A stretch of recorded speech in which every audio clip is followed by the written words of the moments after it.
¿Cómo están, muchachos? ¿Qué tal? Buenos días, buenas tardes. Vamos a empezar acá nuestra clase en este semestral uni. El tema el día de hoy que vamos a desarrollar es un tema bastante frecuente en los exámenes de admisión de muchas universidades, especialmente también en la Universidad Nacional de Ingeniería. Y el tema de desarrollar, pues, como la Revolución Francesa, no va a dejar de venir como preguntas, ¿no? En los exámenes de admisión. ¿Qué es la Revolución Francesa? Hablar de esta revolución es explicar sobre una de los procesos históricos más importantes del mundo. ¿Correcto? A fines del siglo XVIII, esta revolución va a transformar la forma de concebir el mundo, ¿no? La Revolución Francesa va a iniciarse como proceso histórico a partir de 1789, con la famosa toma de San Antonio de la Bastilla. ¿Correcto? Aquí este edificio se llama la Bastilla, como estamos viendo. Es una cárcel. Acá el rey de Francia llevaba a los prisioneros políticos, aquellos que ponían al antiguo régimen en peligro, pues, ¿no? Esta revolución va a desarrollarse hasta 1799, cuando Napoleón Bonaparte toma el poder. Incluso la era napoleónica es un proceso histórico que también forma parte de la Revolución Francesa. Pero por cuestiones didácticas, el tema de Napoleón se hace aparte, ¿no? Es un proceso, entonces, importante. Vamos a estudiar, entonces, de 1789 hasta 1799. Pero, ¿qué entendemos nosotros por la Revolución Francesa? Ahí podemos observar, por ejemplo, al rey de Francia en ese entonces, el rey Luis XVI. Él pertenece a una de las familias más poderosas. Su familia es los Borbones. Por lo tanto, es de la dinastía borbónica, de la dinastía Borbón.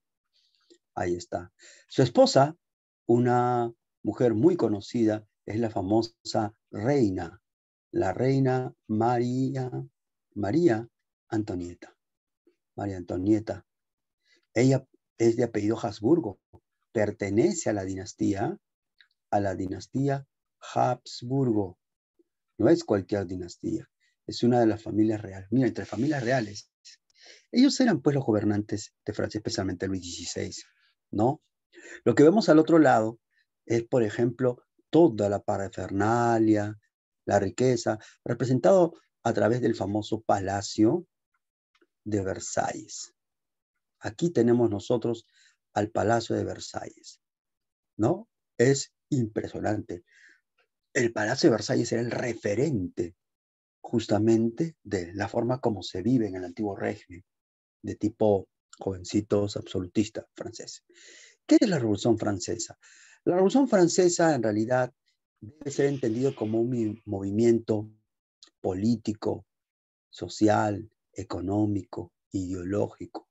O sea, es un proceso total de cambio, ¿correcto? Es un movimiento eh, especialmente político porque la burguesía lo dirigió con diversos sectores sociales para eliminar algo que frenaba con bastante fuerza a la famosa burguesía. O sea, la Revolución Francesa lo dirigió la burguesía. Hizo este movimiento político-social, la burguesía, contra el antiguo régimen absolutista. ¿Correcto? Absolutista feudal. Este es el antiguo régimen.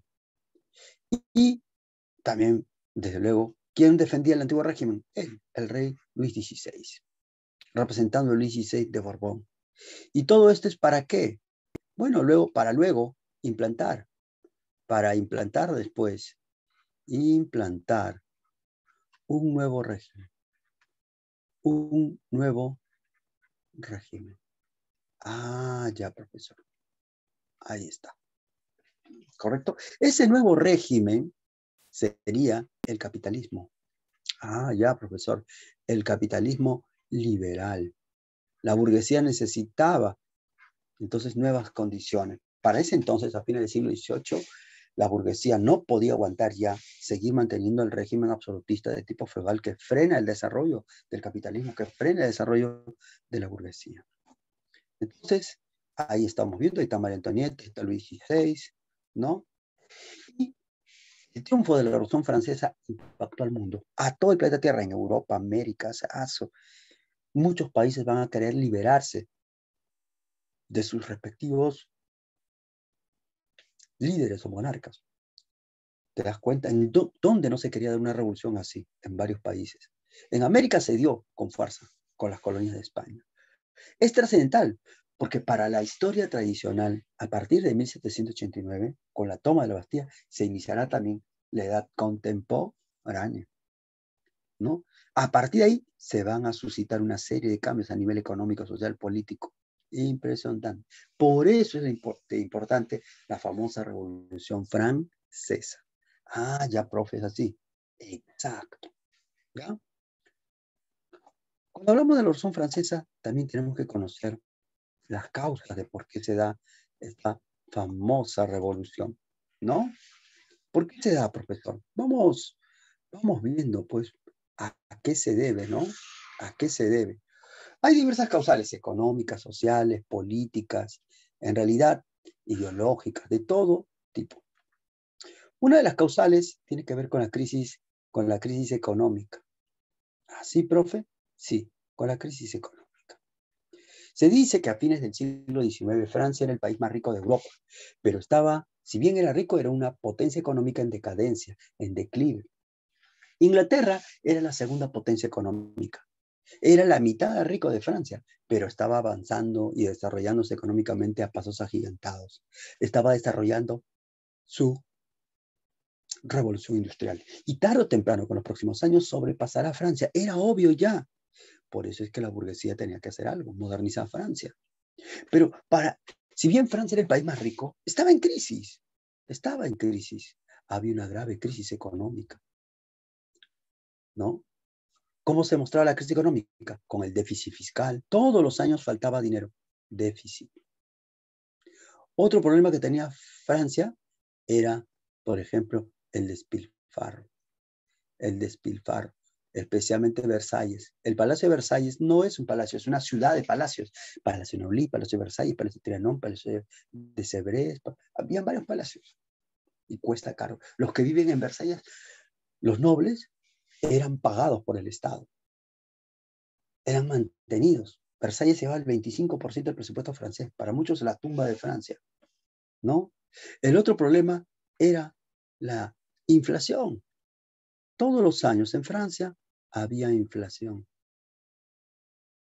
y los precios se habían multiplicado, pues, ¿no? Terrible. Entre 60 a 158% todos los años podría ser así la inflación. Las guerras, como la independencia de los Estados Unidos o la guerra, por ejemplo, de los 7 años con Francia. Fue terrible, le costó. Mantener Versalles le costó. He ahí un gran problema, ¿no? Versalles, está viendo ahí Palacio de Versalles, no es cualquier lugar, ¿no? Así, profesor. Exacto. Y como vamos a ver acá, el otro problema también fue la hambruna, especialmente por las sequías. Entre 1787 a 1788 habían sequías y eso trajo problemas terribles, no va a haber alimento. La gente va a estar reclamando, Luis XVI, queremos pan, queremos comer, ¿no? Y la gente buscaba cambios, pero no se podían dar. ¿Por qué? Porque Luis XVI tiene que defender el régimen, el antiguo régimen. Tiene que mantener el orden como está, ¿no? El orden de la sociedad estamental. Tiene que mantener la explotación, la exclusión del tercer estado. No es fácil, no es fácil. Pero ahí está, justamente. En Francia no eran iguales. Habían 3 sectores sociales muy diferenciados. El primer estado, el segundo estado y el tercer estado. El primer estado está dirigido por la nobleza. Luego estaba el clero. Y luego estaba el estado llano, la llanura. Ahí está, ¿no? Era una sociedad cerrada, con clases sociales. Ahora, dentro del estado llano o la llanura, habían varios sectores sociales. Burgueses ricos, burgueses pobres, comerciantes, ambulantes, campesinos, sans-culottes. Los sans-culottes, ¿quiénes eran los sans-culottes? Los sans-culottes tienen el nombre peyorativo así porque les decían en Francia los sin calzones, los descalzonados. Ese es sans-culotte. La gente pobre, arrepienta, los que van a hacer la revolución. Entonces, ahí está. Francia no estaba bien a nivel económico, a nivel social. Y todo, ¿quién es el responsable? El rey Luis XVI. Luis de Borbón. Luis XVI era muy buena persona, buen padre, no era borracho, no era despilfarrador, pero él era el símbolo de Francia y va a tener que pagar las consecuencias de la revolución. Entonces ahí estamos viendo. En Francia se agudizaron los problemas y mira en qué terminó, ¿no? Ahora, para querer cambiar las cosas, en Francia también fue necesario el desarrollo del pensamiento, ¿no? Acá cumplió un papel muy importante la influencia de la ilustración. La ilustración. ¿Es saber algo? Estudia, prepárate, ilústrate. Este es el siglo de las luces. No, como decía, no, Emmanuel Kant, ¿no? Uno debe pensar por sí mismo. Atrévete a pensar por sí mismo, ¿no? Y, desde luego, la ilustración va a criticar el orden feudal, el orden absolutista, quiere cambios, quiere reformas. La Revolución Francesa se basa en 3 principios básicos: libertad, igualdad, fraternidad. Como estamos viendo ahí, palabras clásicas que se van a dar ahí. Ahora, en esta revolución, los filósofos que más influyeron fueron algunos. En primer lugar, había un libro llamado La Enciclopedia que sintetiza los conocimientos de la época. Todo. Botánica, matemática, literatura, historia, todo estaba acá. Por eso, justamente, la llamada de, digamos, pues, la publicación en la enciclopedia. Ahora, ¿qué filósofos van a ver? Por ejemplo, Voltaire, en su carta sobre los ingleses, defendía la idea de la monarquía. ¿La monarquía qué, profesor? Ah, la monarquía constitucional. Constitucional. Ahí está. Sí, él era un monarquista, ¿no? En cambio, Montesquieu, en su Espíritu de las Leyes, en ese libro, Montesquieu defendía la división del Estado, ¿no? La división del Estado, acá está, en 3, ¿no? En 3 poderes. En 3 poderes. Fue Montesquieu quien habló de eso. Poder ejecutivo, poder judicial, poder legislativo. De ahí viene. Otro gran filósofo es Rousseau. Para Rousseau, el verdadero soberano del pueblo no es el rey, es el pueblo. Y el pueblo es quien pone a los reyes, a los gobernantes, y saca a los gobernantes si es que no gobiernan para su felicidad. Robespierre decía que cualquiera, tú, todos nosotros, podríamos acceder a la presidencia de la República. Entonces, imagínate, ¿no? Como vemos acá Rousseau hablaba de la idea de república en su obra El contrato social. El verdadero pueblo es el verdadero soberano. Todos, ¿no? Acá no es que los nobles, nada de eso. Y esto va a calar también, ¿ya? Rousseau era un republicano, mientras que Voltaire era un monarquista. Tener en cuenta eso. Estas ideas influenciaron a la burguesía para que se dé la revolución. Pero no fueron determinantes estas ideas. No, profesor, no. Lo determinante no es eso. La Revolución Francesa es cierto, surge por cuestiones económicas. Y vamos a explicar acá por qué se da, ¿ya? Para un mejor estudio de la Revolución Francesa, lo vamos a dividir en revolución, en la etapa monárquica, en la etapa de la República y también en la etapa del Imperio. Pero no se quería hacer la parte imperial porque demoraría, ahí es donde aparece el famoso Napoleón. ¿Correcto? ¿Cuáles son los sucesos más importantes de la etapa monárquica? La toma de la Bastilla, por ejemplo, la Declaración de los Derechos del Hombre y Ciudadanos, que Francia se convierte en monarquía constitucional, eso tal vez. Y en la etapa republicana, lo más importante será la etapa más violenta, más radical. Cuando la República Francesa se implanta, se logrará realizar la ejecución de Luis XVI, su guillotinamiento. Las luchas de Napoleón por defender Francia frente a Inglaterra, frente a Alemania, frente a varios países. Entonces, ahí estamos viendo.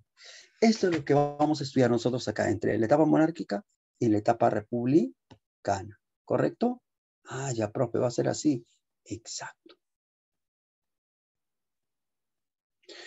Entonces, veamos acá el proceso histórico. Vamos a desarrollar las siguientes etapas de monarquía y república.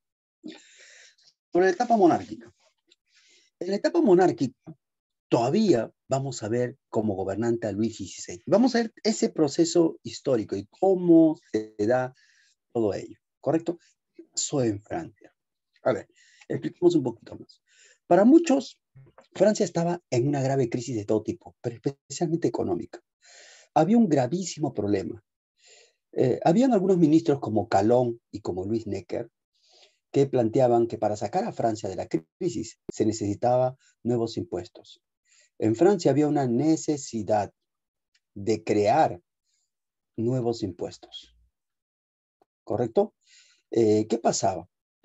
El rey le había dejado este trabajo de poner nuevos impuestos a Necker. Y Necker, al querer colocar estos nuevos impuestos, tenía el rechazo del primer y segundo estado, de la nobleza del clero, porque Necker pensaba que Francia necesitaba que el primer y segundo estado, la nobleza del clero, pague los nuevos impuestos, ¿no? Pero el primer y segundo estado planteaban que ese impuesto deberían pagarlo los del tercer estado, el pueblo, ¿no? Pero Necker aducía que ya no se podía porque el pueblo ya pagaba demasiado. Del 100% de los ingresos personales de un campesino, por lo menos el 75% era para pagar impuestos. Si yo le aumento más, el pueblo se podía rebelar. Por lo tanto, no se puede que paguen impuestos los del tercer estado. Los del tercer estado protestaron, no querían y no querían. Entonces, para solucionar eso, Luis XVI tiene una solución. ¿Qué? La convocatoria de los estados generales. Luis XVI va a convocar a los estados generales. Acá, en los estados generales se reúnen los tres estamentos, ¿correcto? El primer estado, el clero; el segundo estado, la nobleza; el tercer estado, el estado llano o pueblo. Se reunieron ahí. Claro, esto bajo sugerencia de Necker, pues. Aquí se tiene que definir quién va a pagar los nuevos impuestos, ¿no? Un 18 de mayo de 1789, Luis XVI inaugura los estados generales. Ahí está, los tres estamentos están ahí. Había muchas expectativas, ¿correcto? Acá la idea, ¿quién va a pagar nuevos impuestos? Eso era la chamba. Pero viene el problema. El problema es que en Francia, para pagar los nuevos impuestos, se votaba con un voto censitario. Un voto por cada estamento. Ah, son 3 votos nada más. El líder de cada estamento, de cada estado, decidirá. Claro, si tú sumas los votos del representante de la nobleza y del representante del clero, van a ganar frente al primer estado. Por eso frente al tercer estado, disculpe. Por eso es que los del tercer estado sabían que iban a perder. O sea, ¿quién va a pagar los impuestos? El primer y segundo estado dice que pague el tercero, pues el estado ya no. Cosa que no le iban a aceptar. El problema fue en el sistema de votación. Si salimos de este entrampamiento, vamos a resolver la bancarrota. Vamos a crear una reforma tributaria. Pero no querían los de primer y segundo estado. No querían perder. Y ahí vino el problema. Como no cedían, ¿no? Por más que se debatía, no hay acuerdo. Oídos sordos, ¿no? Luis XVI, asusado por la nobleza, amenaza con cerrar los estados generales. Entonces, como no le hacen caso, la burguesía, los representantes de la burguesía, se retiran a otro salón, al costado, al salón del juego de la pelota, donde ellos convocan, dicen que son la mayoría del pueblo francés, somos la nación francesa y vamos a hacer ello. Así, de esta forma, viene la Asamblea Nacional. ¿Ya? En el salón del juego de la pelota, juran que no van a salir de esa asamblea hasta terminar de construir una constitución. Ah, ya. Ahí está la asamblea. Somos los representantes del pueblo francés, ¿no? Y así va a haber esa asamblea. Esta asamblea tiene más peso, según él. La otra asamblea no vale. Y esto va a generar un problema, porque va a haber 2 gobiernos, pues.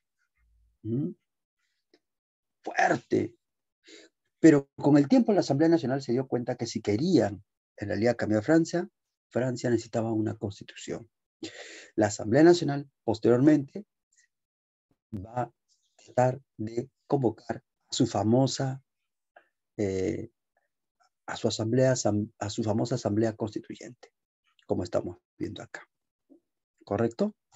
Ahí está, la asamblea constituyente. Recordemos, recapitulemos, que para que se inaugure la Asamblea Nacional, se juramentó en el Salón del Juego de la Pelota. Aquí, en el Salón del Juego de la Pelota, se instala la Asamblea Nacional, cuyo objetivo ahora es elaborar una constitución para los franceses.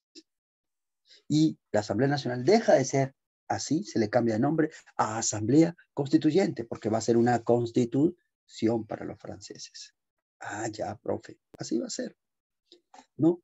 Aquí en la Asamblea Constituyente, ¿no?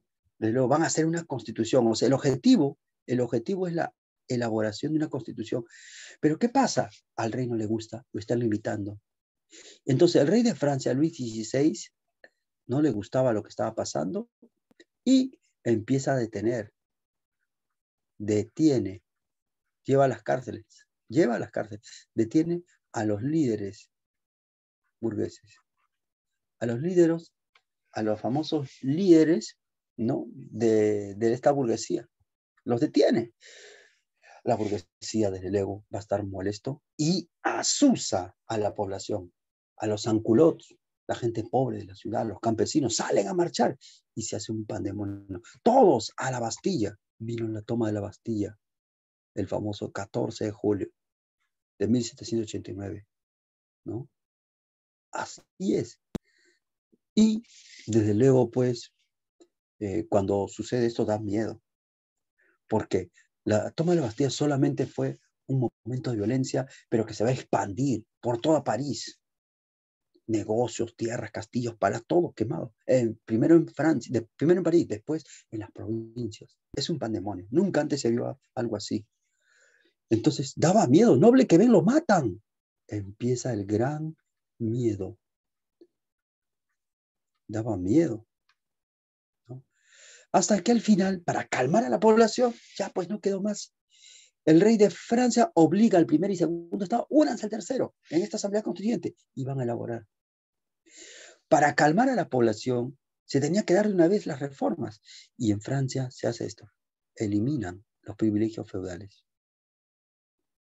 Se plantea que todos son iguales ante la ley. Se eliminan los privilegios feudales. Y así se da la famosa Declaración de los Derechos del Hombre y del Ciudadano. Así, exacto, ¿no? Aquí, en la Declaración de los Derechos del Hombre, se habla de la libertad de opinión, la libertad de conciencia, ¿no? Respeto a la propiedad privada. Así es. Este es el documento de nacimiento de la burguesía, por decirlo, para el mundo. Cuando la Asamblea Constituyente, el objetivo de esta asamblea es elaborar una constitución, ¿correcto? El objetivo es elaborar una constitución. Y más adelante va a terminar promulgando esa constitución. Promulga la constitución de 1791, la primera de Francia. Esta constitución dice que Francia es una monarquía constitucional, donde el rey reina, pero no gobierna, gobierna el parlamento. Era así, ¿no? Entonces, así es como se calmó la violencia, pues. El objetivo de la Asamblea Constituyente, entonces, es hacer una constitución. Cuando se termine la Asamblea Constituyente, entonces viene la Asamblea ¿qué? Nacional. Ahí está, ¿no? 1791, se produce, pues, la elaboración de la Constitución de 1791. Ahí está. Se nota, ¿no? Ahí está. Entonces, como se puede apreciar acá se plantea en 1791 que Francia es una monarquía. El rey reina, pero no gobierna, gobierna el pueblo. Así es. Le encargan, sí, voy a obedecer, dice Luis XVI. Pero eso no va a suceder así. Después de la Asamblea Constituyente, ahora viene la Asamblea Nacional. Se crea la Asamblea Nacional. Sí, profe. Exacto. ¿No? Ya, profe. La Asamblea Nacional en Francia ¿no? Va a generar muchos partidos políticos. El Parlamento de Francia o Asamblea Nacional, así se le llama, Asamblea Nacional, ¿no? Es una especie de parlamento y va a autorizar al rey, va a utilizar justamente su autoridad para que los partidos políticos tengan poder. En esta época aparecen partidos políticos como los monarquistas, el partido fuldense, los girondinos, la burguesía moderada, republicana muchas veces. Los jacobinos, estos sí son radicales, revolucionarios. Ahí vemos eso, ¿no? Y había más partidos políticos, aparte de los girondinos, fuldenses, jacobinos, estaban los cordeleros, estaba la llanura, el pantano, los rabiosos, sino que no tenía muchos congresistas. Y, desde luego, aquí vamos a encontrar algunas dificultades. Resulta que cuando el Parlamento o Asamblea Nacional manda documentos para que se firme, el rey lo observaba. No le gustaba lo que estaba pasando. Por eso es que Luis XVI empieza a conspirar. Viene una conspiración. Ahí está, conspiración. ¿No? Entonces, como vemos acá, aquí en ese contexto Luis XVI conspira, pues. No le gustaba eso y va a conspirar con Austria y con Prusia para tumbarse a Francia. Amenazaron. Con el tiempo Austria y Prusia van a amenazar con invadir Francia si tocan al rey. ¿Para qué dijeron eso? Más fosforito se puso la población. Imagínate. Y encierran al 16, ¿no? Todo lo que va a suceder ahí, ¿no? El triunfo, entonces, de Francia se da en la batalla de Valmy, a ritmo de la Marsellesa. Aquí logran derrotar a Austria y Prusia.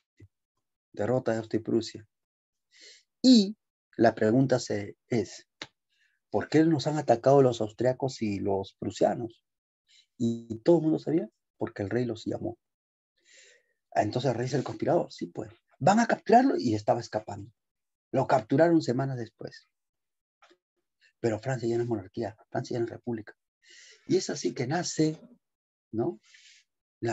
Nace la república. Nada de monarquía. Entonces acá, con el fin de la monarquía absolutista, se implanta la monarquía, ¿no? Real. Ahí estamos viendo la realeza, ¿no? A partir de acá de la batalla de Valmy, Francia se asa y dice, ¿quién fue el traidor? Luis XVI. Lo capturan cuando escapaba. Pero en Francia ya no hay rey. Francia deja de ser monarquía para convertirse en una república. Ya, profe, va a ser así. Francia se convierte en una república. Así va a ser. Veamos acá sobre la etapa republicana. ¿Correcto? Recordemos que ha caído Luis XVI. ¿Ya? Por haber conspirado, lo capturaron y en Francia ya no hay rey. Ahora ya no hay monarquía, sino se implanta la república. República significa la cosa pública. El Estado es una cosa pública. Y en Francia se implanta la Convención Nacional de Partidos Políticos. Todos los partidos participan. Los girondinos, los jacobinos, los cordeleros, los rabiosos, la llanura, la montaña, el pantano, etc. Pero no el partido de los fuldenses. Está prohibido el partido fuldense, el partido monarquista. Todos son partidarios de la República en la Convención Nacional. Y acá, en la Convención Nacional, el poder está, digamos, controlado por el Congreso o Poder Legislativo, que tenía por mayoría los girondinos. Y acá se tenía que decidir qué hacer con Luis XVI. ¿No? Votación, sentencia, pena de muerte. Y el rey va a morir guillotinado. Acá está Luis XVI. Le cortaron la cabeza, ¿no? Francia se convierte así en una república, ¿correcto? Y, desde luego, pues, En Europa, la gente, los reinos estallan. ¿Cómo es posible que la chusma haya matado a su rey? Amenazan con invadir Francia, una coalición. En Francia, en el interior, los campesinos de una región llamada la Vendée se rebelan, quieren al rey. Surgen movimientos contrarrevolucionarios. Pues. Y parece que ya en Francia hay problemas gravísimos, problemas externos y problemas internos. Había que hacer algo, había que hacer algo. Y desde luego había una pugna también en la Convención Nacional, en la Convención del Parlamento. Los jacobinos se oponen a los girondinos. Los girondinos hablaban de libre comercio, donde el pueblo los sectores populares no participen. En cambio, los jacobinos hablaban de una economía dirigida por el Estado, proteccionismo. Y acá tiene que participar mucho el pueblo. Entonces, era un pandemonio. No se ponían de acuerdo políticos. Hasta que por ahí, como nosotros sabemos, ¿no? Los jacobinos, que dominaban el poder ejecutivo, deciden que hay que acelerar la revolución. ¿Ya? Habían varios líderes de los jacobinos, Robespierre, Marat, Danton. Bien, la mayoría de los que lo apoyaron eran los sans-culottes, desde la ciudad de París. Entonces, para poder controlar los precios, se dio la ley de máximos, o control de precios. Se dio la idea de repartir tierras a los campesinos, ¿no? La ley de sospechosos, también fue fuerte, ¿no? Aquel que sea sospechoso de conspirar contra la revolución, a la guillotina, ¿no? Se crea el nuevo calendario, el calendario revolucionario, ese que usa pues Brumario, Termidoriano, Frumentario, etc., ¿no? De esta forma, los jacobinos toman el poder, ¿no? Este gobierno que estamos viendo acá, el gobierno de los jacobinos, se conoce como el gobierno del terror. Puras guillotinas, guillotinas en el gobierno del terror. Todo por salvar la revolución frente a la traición. Pero como había muchos muertos, muchos asesinatos, los girondinos conspiran y el día 9 Termidor dan un golpe de Estado contra el gobierno de Robespierre, contra el gobierno de los jacobinos, contra el gobierno del terror, ¿no? Ya. Van contra la dictadura de Robespierre, ¿no? Tumbarse a Robespierre y al Comité de Salvación Pública, ¿no? Y Robespierre también fue guillotinado. Esto es lo que sucede en Francia de ese entonces. Terrible la situación. Los jacobinos toman el poder. Disculpe, los girondinos toman el poder y van a implantar un nuevo régimen. Después de la Convención Nacional, viene el directorio. Ya, profe. Se instala el directorio, ¿no? El directorio está formado por 5 directores de la alta burguesía, ricos, millonarios, ¿no? El directorio tiene que frenar a los jacobinos, que habían hecho tantas guillotinas, y implantan el terror blanco, una persecución seleccionada, ¿no? Y desde luego, Francia se había hecho enemigo en toda Europa. Y es acá, en este proceso, que para salvar a Francia de invasiones, por ejemplo, de Egipto, de Italia, ¿no? De varios lugares, los franceses, como vamos a ver acá, van a tener que enfrentarse a los ingleses. Inglaterra, ¿qué es lo que va a hacer? Inglaterra tenía que evitar que Francia corte la ruta comercial de Inglaterra hacia la India. En ese entonces, la India era la colonia más importante de Inglaterra. Si cae la India, cae Inglaterra. Por eso es que el directorio francés decide tumbar la ruta comercial de Inglaterra hacia la India. ¿Por dónde pasaba? Por Egipto, pues. Por eso Napoleón se va a Egipto. ¿No? Y desde allá va a luchar, vence, triunfa. Tiene popularidad Napoleón. Hasta que el pueblo no quería ya el directorio. Y ese fue el momento para que Napoleón realizara un golpe de Estado con un grupo de políticos del director Sieyès y Ducos. Sieyès y también, ¿no? Ducos, justamente ellos como apreciamos acá, ayudan a Napoleón en el golpe de 18 de Brumario. Napoleón se convierte en cónsul. La alta burguesía tomó el poder junto con Napoleón. De esta forma, en Francia se va a iniciar la era napoleónica. Van a seguir difundiendo los ideales de libertad, igualdad, fraternidad. Y eso continúa hasta el día de hoy. Muchas de las revoluciones del mundo, de las independencias, son influidas por la Revolución Francesa hasta nuestros días. Para muchos empezó acá la libertad, repito, la igualdad y la fraternidad. ¿Correcto?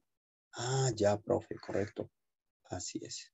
Muy bien, chicos, hasta esta parte nuestra clase.